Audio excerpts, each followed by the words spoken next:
Subscribe our channel for more videos. Press bell icon to get notifications of our videos. नमस्कार दोस्तों, स्वागत है आपका हमारे YouTube चैनल महेश प्रजापति में। आज हम करने वाले हैं 10th क्लास का ज्योमेट्री का थर्ड लेसन वृत्त का एक्सरसाइज 3.3 बहुत ही इजी एक्सरसाइज है। इस एक्सरसाइज स्टार्ट करने के पहले जो भी हम इसमें गुणधर्म यूज़ करने वाले हैं पहले उसको देख लेंगे, और जो भी मैं गुणधर्म बताने वाला हूँ उसको पहले आप बाय हार्ट कर लीजिएगा, याद कर लीजिएगा। अगर गुणधर्म आपको याद रहेंगे तो यह जो भी एक्सरसाइज में क्वेश्चन है उसको करने में बहुत ही आपको आसानी होगी। यदि आप हमारे चैनल पर नए हैं तो हमारे चैनल को सब्सक्राइब कर लीजिए और साइड में दी गई बेल बटन जरूर दबाइए, जिससे कि आने वाले एजुकेशनल, मोटिवेशनल और एजुकेशनल टिप्स की वीडियो लगातार आपको मिलती रहे। तो चलिए स्टार्ट करते हैं आज की वीडियो।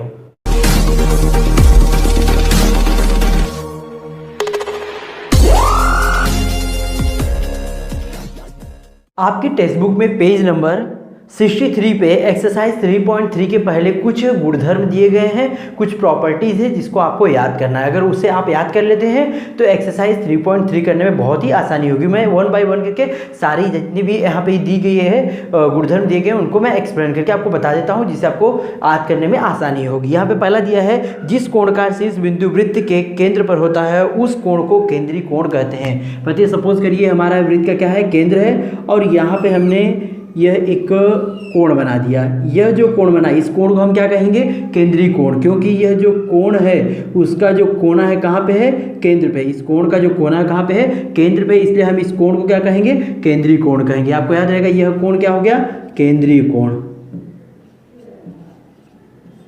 केंद्रीय कोण है। चलिए, यह हमारा केंद्रीय कोण है, उसका यही वृत्त का केंद्र है। उसके आगे क्या दिया है, चापों की परिभाषा, लघु चाप का माप उसके संगत केंद्रीय कोण के माप के बराबर होगा। अब देखिए ये चाप कैसा है, जैसे यहाँ से लेके यहाँ तक यह जो दिया है पार्ट है वृत्त का, यह छोटा वाला पार्ट जिसको मैंने ब्लैक कर दे रहा हूँ यहाँ पे, देखिए यह पार्ट, यह क्या हो गया, वृत्त का लघु चाप हो गया, इसको लघु चाप कहेंगे हम। ये पूरा चाप है, पूरा वृत्त का ये चाप है, लेकिन ये जो छोटा पार्ट है फ्रॉम ईयर टू ईयर, यहाँ से लेके यहाँ तक, ये क्या हो गया, लघु चाप है। और लघु चाप का माप उसके केंद्रीय कोण के माप के बराबर। सपोज करिए यह दिया है 60, एक कोण का माप है 60 अंश, तो इस चाप का माप भी कितना होगा, 60 अंश होगा। ये ध्यान दीजिएगा, पहला आपको समझ में आएगा ये केंद्रीय कोण है। केंद्रीय कोण कहाँ बनता है, केंद्र में बनता है। दूसरा, केंद्रीय कोण का माप किसके बराबर होता है, उसके संगत लघु चाप के बराबर होता है। अब यह जो पोर्शन बचा है यहाँ, सपोज कि मैं नाम लेता हूँ ए और बी, यहाँ पे नाम लेना पड़ेगा सी, A B, A C B, और यहाँ पे एक पॉइंट लेते हैं डी। अब जो बच गया है ए डी बी, ये वाला चाप, बड़ा वाला चाप, बड़ा वाला चाप को क्या बोलेंगे, दीर्घ चाप। और दीर्घ चाप का क्या होता है, दीर्घ चाप बराबर, क्योंकि पूरे चाप का माप होता है 360 अंश, क्योंकि केंद्रीय कोण का माप भी पूरे का कितना होता है, 360 होता है, इसीलिए पूरे चाप का माप कितना होगा, 360। 360 में से जब लघु चाप को हम घटा देंगे, ए डी बी का क्या हो जाएगा, माप ज्ञात हो जाएगा। ए डी बी हमारा क्या है, वृत्त का दीर्घ चाप है, तो दीर्घ चाप का माप बराबर 360 माइनस संगत लघु चाप का माप। और सपोज करिए यहाँ से हमने एक लाइन ड्रॉ कर दिया जो कि वृत्त के केंद्र से होकर जा रही है, मतलब ये क्या हो गई, वृत्त की व्यास हो गई। और वृत्त के व्यास द्वारा जो चाप विभाजित होते हैं उसे हम क्या कहते हैं, यहाँ से लेके ये सपोज करिए पूरा इतना पोर्शन ऊपर का और ये आधा पोर्शन नीचे का, हाफ हो गया, इसे बोलते हैं अर्धवृत्त चाप। अर्धवृत्त का चाप, अर्धवृत्त चाप माप होता है 180 अंश होता है। और कभी भी अर्धवृत्त के चाप में कभी भी जो कोण अंतर लिखित होगा, यह सपोज करिए कोण बन रहा है तो यह कोण हमेशा 90 अंश होगा। अर्धवृत्त में अंतर लिखित कोण का माप कितना होगा, 90 अंश होगा। और अर्धवृत्त के चाप का माप कितना होगा, 180 अंश होगा। नेक्स्ट चलते हैं, किन्हीं दो वृत्तों के चापों की त्रिज्या और माप समान हो तो वृत्त सर्वांगसम होते हैं। सपोज करिए कोई वृत्त है, उनकी त्रिज्या भी समान है और चापों का माप भी क्या है, समान है, तो वो दोनों वृत्त क्या रहेंगे, सर्वांगसम रहेंगे। अगला, एक ही वृत्त के चाप ए बी सी और सी डी ई के बीच एक ही सामान्य बिंदु सी होता है, तब ए बी सी प्लस चाप C D E is equal to चाप, जैसे यहाँ बता दे रहा हूँ मैं आपको। सपोज करिए यहाँ मैंने भी ए लिया है, यह सी है, यह बी है, और एक यहाँ पे पॉइंट लेते हैं डी, डी तो यहाँ लिए, डी यहाँ हटा देते हैं, यहाँ पे ई कर देते हैं। चलिए अब डी हो गया। अब सपोज करिए मुझे यह पूरे चाप का माप ज्ञात करना है यहाँ से यहाँ तक का, तो मैं क्या करूँगा, इस दोनों चाप का निकाल, सब इसका निकाल दिया और यहाँ से लेके यहाँ तक निकाल दिया। इस तरह भी तो हो गया, मतलब कि चाप BAD बोलिए या तो BCD बोलिए, कोई भी यहाँ से लेके यहाँ तक पूरा चाप ज्ञात करना है तो मुझे पहले ये वाला पोर्शन ज्ञात करना पड़ेगा, फिर ये वाला पोर्शन, और दोनों को हम क्या करने जोड़ देंगे, मतलब यह प्लस यह बराबर क्या हो जाएगा, बड़ा वाला चाप हो जाएगा। यही दिया हुआ है। नेक्स्ट, एक ही वृत्त के या सर्वांगसम वृत्त के सर्वांगसम चापों की संगत जीवाएं सर्वांगसम, अगर सपोज करिए एक ही वृत्त हो या तो सर्वांगसम वृत्त हो, अगर उनकी जीवाएं चाप सर्वांगसम है, सपोज करिए मैंने यहाँ पे दो चाप लिया, यह चाप एक यहाँ से यहाँ लिया और यह एक चाप यहाँ से यहाँ लिया, हो गया। यह चाप का नाम मैंने PQ लिया, इसका नाम R और S लिया। अब यहाँ पे बोल रहे हैं कि चाप सर्वांगसम मतलब PQ बराबर है RS के, तो उनके संगत जीवाएं भी सर्वांगसम, मतलब जीवाएं कैसे, समझ गए, यहाँ पे घिस दिया मैंने, एक जीवा हो गई और ये वाली ये दोनों जीवा भी क्या हो जाएंगी, सर्वांगसम। अब उल्टा, अगर जीवाएं सर्वांगसम है तो चाप सर्वांगसम रहेगा। आप ध्यान देना है, अगर एक ही वृत्त रहे या तो सर्वांगसम दो वृत्त रहे, उनके अगर चाप बराबर है तो उनकी संगत जीवा बराबर होगी, और जीवा बराबर है तो उनके संगत चाप भी क्या होंगे, बराबर होंगे। इतने सारे गुणधर्म जिसका यूज़ हम क्या करने वाले, एक्सरसाइज 3.3 में करने वाले हैं, इसलिए आप इसको अच्छे से बाय हार्ट कर लीजिए। चलिए एक्सरसाइज स्टार्ट करते हैं 3.3 का फर्स्ट क्वेश्चन देखिए बहुत ध्यान से, भाई आकृति मैंने बना दिया है, यहाँ पे आकृति है। अब आकृति के अनुसार सवाल क्या दिया, आकृति में C वृत्त केंद्र वाले वृत्त पर G, D, E और F बिंदु है। यहाँ पे एक केंद्र C है और यहाँ पे 4 बिंदु है, D है, E है, F है और G दिया हुआ है। उसके बाद कोण ECF का मान दिया है 70 अंश, यह कोण दिया हमारा है 70 अंश दिया हुआ है, और चाप DGF का मान 200, चाप DGF ये बड़ा वाला चाप यहाँ से लेके यहाँ तक का मान दिया है कितना, 200 दिया हुआ है। तो चाप D कौन सा, यह वाला चाप, यह चाप तथा चाप DEF हमें ज्ञात करना है। देखिए आकृति देख करके आपको समझ में आ गया क्या हमें ज्ञात करना है और क्या दिया हुआ है। जो दिया था मैंने यहाँ पे लिख दिया, यह दिया हुआ है कोण 70 दिया है, तो यह चाप भी कितना हो जाएगा 70, क्योंकि मैंने बता दिया था केंद्रीय कोण का माप उसके संगत लघु चाप के माप के बराबर होते हैं, तो यह 70 हो जाएगा। अब यह 70 है और यहाँ से कितना है 200, बचा कौन सा D, और पूरे चाप का माप कितना होता है 360 अंश। 360 में से अगर 200 प्लस 270 माइनस कर देते हैं 200 प्लस 70 मतलब 270 अगर माइनस कर देते हैं तो जो बचा हुआ क्या रहेगा हमारा, D रहेगा। D आ गया। अब D आने के बाद हमें क्या निकालना है, DEF निकालना है, तो D प्लस EF जोड़ देंगे, आ गया। चलिए मैं करके दिखा देता हूँ। हल में हम लिखेंगे कोण यह कितना दिया है 70 अंश का है, और यह चाप भी कितना हो जाएगा 70, तो लिखेंगे कोण ECF बराबर मेजर चाप EF, क्यों, केंद्रीय कोण, क्योंकि मैंने बता दिया था केंद्रीय कोण संगत लघु चाप के बराबर होते हैं। क्योंकि कोण ECF दिया हुआ है 70 अंश, इसीलिए मेजर चाप EF भी कितना हो गया 70 अंश का हो गया। अब यह चाप पता चल गया, और यह चाप पहले से दिया वो भी लिख देते हैं, चाप मेजर चाप DGF इज इक्वल टू 200, यह दिया हुआ है, या तो आप लिख सकते हैं दिया हुआ है। अब पूरे चाप का माप कितना होता है 360 अंश, तो लिखेंगे हम मेजर चाप, नाम लीजिए DGF। चाप का नाम 3 अक्षर से लेंगे तो बेटर रहेगा, 2 अक्षर से लेंगे तो भी चलेगा, क्योंकि अभी मैं अगर आपको बोलता हूँ DF तो DF इस साइड से भी हो सकता है, इस साइड से भी हो सकता है, लेकिन हमने क्या लिया DGF लिया है, बेटर रहेगा। प्लस यह चाप लिए EF, मेजर चाप EF प्लस मेजर चाप D इज इक्वल टू कितना 360 अंश। अब यह हमें दिया है कितना 200, प्लस यह अभी हमने निकाला कितना 70, प्लस मेजर चाप D हमें क्या करना है ज्ञात करना, इज इक्वल टू 360। इसके इन दोनों जुड़ जाए कितना हो जाएगा 270 हो जाएगा। तो 270 प्लस मेजर चाप D जो हमें ज्ञात करना है is equal to 360।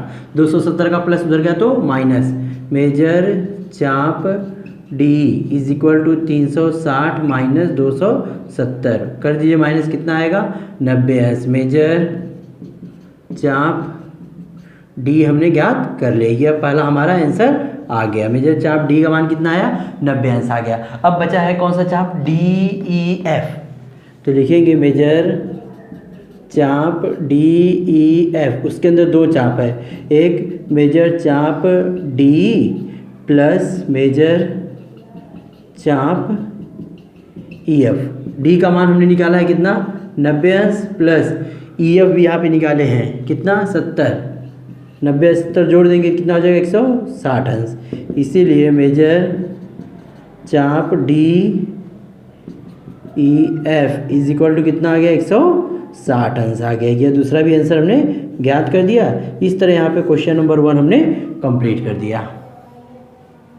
Question number 2 हमारा है, आकृति में त्रिभुज क्यू आर एस समबाहु त्रिभुज है, तो सिद्ध करिए कि चाप आर एस बराबर सर्वांगसम चाप क्यू एस बराबर चाप क्यू आर, और उसके साथ साथ में हमें ज्ञात करना है मेजर चाप Q R S equal to 240 अंश। हमें दोनों सिद्ध करना है, बहुत ईजी है, ध्यान से देखिए। अब यह त्रिभुज जो दिया है समबाहु त्रिभुज है, समबाहु त्रिभुज की भुजाएं क्या होती हैं सर्वांगसम होती है, मतलब भुजा सर्वांगसम हो गई तो उससे जो संबंधित चाप रहे, क्योंकि जीवा है वृत्त की, यह भी जीवा है, यह भी जीवा है, मतलब तीनों जीवा है। अगर जीवा बराबर हो तो भुजा उससे संबंधित जो चाप होते हैं वह भी क्या होते हैं सर्वांगसम होते हैं। तो हमने आर एस बराबर हो जाएगा किसके क्यू एस के बराबर हो जाएगा, और क्यू एस की क्या है मतलब तीनों चाप आपस में क्यों बराबर हो जाएंगे, क्योंकि उनके संबंधित जीवाएं क्या है सर्वांगसम, इससे चाप भी क्या हो गए बराबर हो गए। पहला हमारा सिद्ध हो गया।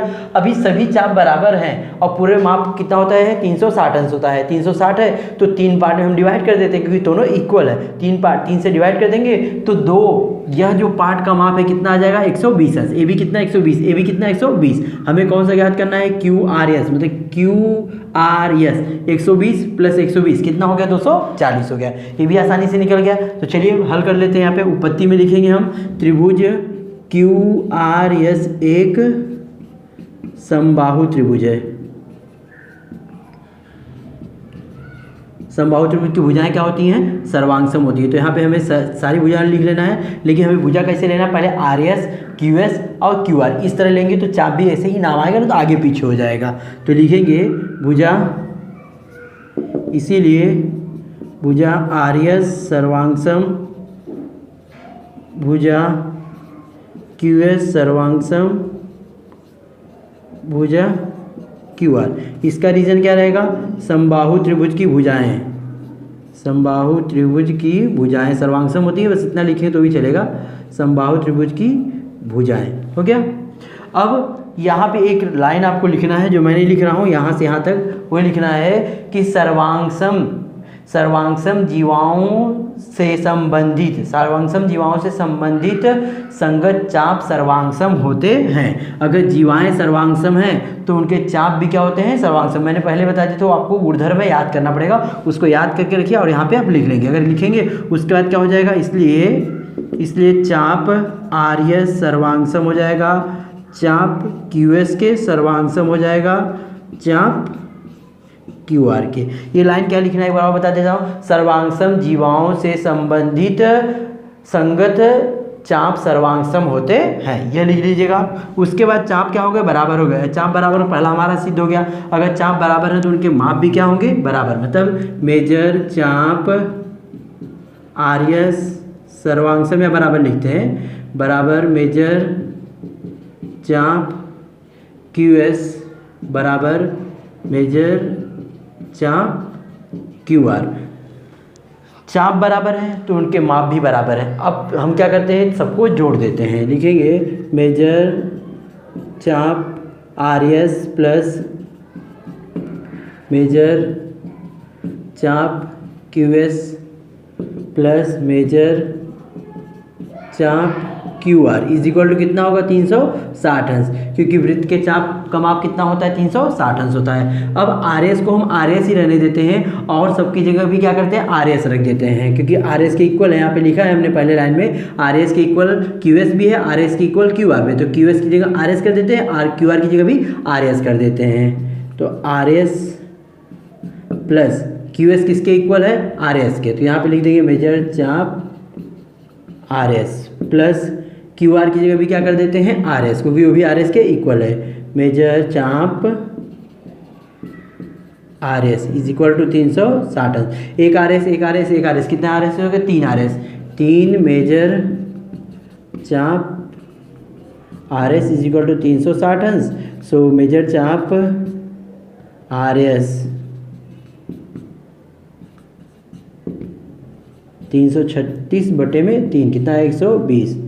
मेजर चाप आर एस कितना आ गया 120 अंश। इसीलिए सारे चाप के माप कितने हो जाएंगे 120। यहाँ पे लिख देते हैं, यहाँ पे जो लाइन है तो यहाँ पे हम 120 कर देंगे। इसलिए मेजर चाप, बचा हुआ जो लिखना है उसको लिखिए तो एक साथ में लिख देते हैं। मेजर आर एस बराबर मेजर चाप क्यू एस बराबर मेजर चाप Q R is equal to कितना हो गया 120 अंश। सब के सब 120 हो गए। हमें कौन सा ज्ञात करना है क्यू आर एस को 240 लाना है ना, तो लिखेंगे मेजर चाप Q R S is equal to, उसमें 2 चाप है, मेजर चाप क्यू आर प्लस मेजर चाप आर एस। क्यू एस हमारा कितना है देखिए यहाँ पे क्यू एस और आर एस दोनों कितने, आर एस यहाँ पे है, क्यू एस आर एस दोनों 120 है, मतलब 120 प्लस 120। तो देयरफॉर मेजर चाप Q R S is equal to 240 अंश। ये भी हमारा सिद्ध हो गया। इस तरह यहाँ पे क्वेश्चन नंबर 2 हमने सिद्ध कर दिया। क्वेश्चन नंबर 3 हमारा है जिसमें हमें सिद्ध करना है, आकृति में दिया है जीवा ए बी सर्वांगसम जीवा सी डी, तो सिद्ध करिए कि चाप ए सी सर्वांगसम चाप बी डी। ये बहुत इंपॉर्टेंट क्वेश्चन है, बहुत ध्यान देखिए इसको। हमें क्या करना है, यह चाप को, चाप ए सी को और चाप बी डी को क्या करना है, सर्वांगसम करना है। इसके पहले दिया क्या है कि जीवा ए बी और जीवा सी डी दोनों क्या दिए हैं, सर्वांगसम दिए। अगर जीवाएँ सर्वांगसम है तो उससे संबंधित जो चाप होते हैं वो भी क्या होते हैं, सर्वांगसम होते हैं। चलिए लिखेंगे हम यहाँ पे, बहुत ईजी है। उत्पत्ति जीवा ए बी सर्वांगसम किसके है, जीवा सी डी के। ए बी सर्वांगसम सी डी यह दत्त में दिया हुआ है। अगर जीवा सर्वांगसम है तो उससे संबंधित चाप भी क्या होते हैं, सर्वांगसम। तो एक लाइन आपको लिखना है फिर से, सर्वांगसम जीवाओं, यहाँ पे लिखना है सर्वांगसम जीवाओं से संबंधित चाप सर्वांगसम होते हैं, मतलब चाप भी सर्वांगसम हो जाए। कौन सा चाप, चाप ए बी, लेकिन नाम ए बी नहीं लिखना हमें, ए सी बी, बीच में सी आ रहा है तो चलेगा, क्योंकि हमेशा चाप का नाम 3 अक्षर से लिखे तो बेटर रहेगा। इसीलिए चाप ए सी बी सर्वांगसम किसके हो जाएगा, चाप सी डी है तो सी बी डी, चाप सी बी डी। अगर चाप सर्वांगसम हो तो उनका माप भी क्या होगा, सर्वांगसम। मेजर चाप ए सी बी सर्वांगसम किसके हो जाएगा, बराबर हो जाएगा मेजर चाप सी बी डी। अब यहाँ पे देखिए जो चाप ए सी बी है, इसके अंदर 2 चाप है, एक ए सी है और एक सी बी है। उसी तरह चाप सी बी डी है, उसके अंदर भी क्या है, 2 चाप है, एक सी बी है और एक बी डी है। तो हम इसको 2 टुकड़े में बांट देते हैं। जैसे ए सी बी है तो उसको हम क्या लिखेंगे, A C plus C B. Major चाप ए सी प्लस मेजर चाप सी बी। इस साइड भी यही से तोड़ देंगे, सी बी डी है, सी बी डी मतलब क्या लिखेंगे, C B plus B D. Major चाप सी बी प्लस मेजर चाप बी डी, यही हुआ। सी बी साइड है, C B side, C B से सी बी क्या हो गया, कैंसल। सो देयरफॉर मेजर चाप ए सी बराबर मेजर चाप बी डी। अगर दोनों चाप के माप बराबर है तो दोनों चाप क्या हो जाएंगे, सर्वांगसम। सिद्ध हो गया हमारा। लास्ट लाइन लिख देंगे, सो देयरफॉर चाप ए सी सर्वांगसम चाप बी डी। आसानी से हमने इसको सिद्ध कर दिया। बस आपको यहाँ पे एक लाइन लिखना था कि सर्वांगसम जीवाओं से संबंधित संगत चाप सर्वांगसम होते हैं। यहाँ पे हमने इसको सिद्ध कर दिया। इस तरह यहाँ पे क्वेश्चन नंबर 3 भी हमारा कंप्लीट हो गया। यहाँ पर हमने एक्सरसाइज 3.3 पूरी तरह कंप्लीट कर दिया। हमारी वीडियो कैसे लगी कमेंट में जरूर बताएं। अगर हमारी वीडियो आपको अच्छी लगी तो अपने दोस्तों में जरूर शेयर करें। Thank you.